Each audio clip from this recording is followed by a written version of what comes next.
Hello everyone, welcome back to the Logging Aid channel. Today for this video of Logging Aid, I will be showing you how to redeem Roblox promo code on mobile. Now to do that, you need to first open a Chrome on your mobile device, as you cannot do this in the Roblox application. So you must open it in the web browser. Click open Google Chrome.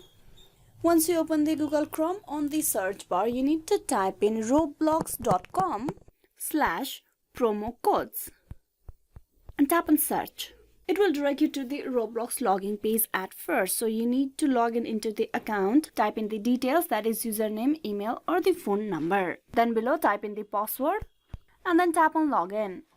Go through the verification, click on verify. This will get you direct at the redeem Roblox code page, where you will be able to enter your gift card, virtual item or the promo code below. So type in that code on the text box over here. Type in those characters over here. Once you have typed in, you need to tap on redeem over here. Tap on redeem. This way you will be able to redeem your code on Roblox. The Roblox Star code is a special code that you can get from a member of Roblox Video Star program. Hope this video was useful on how you can redeem Roblox code. Please like and subscribe the Logging Aid channel. Thank you for watching till the very end.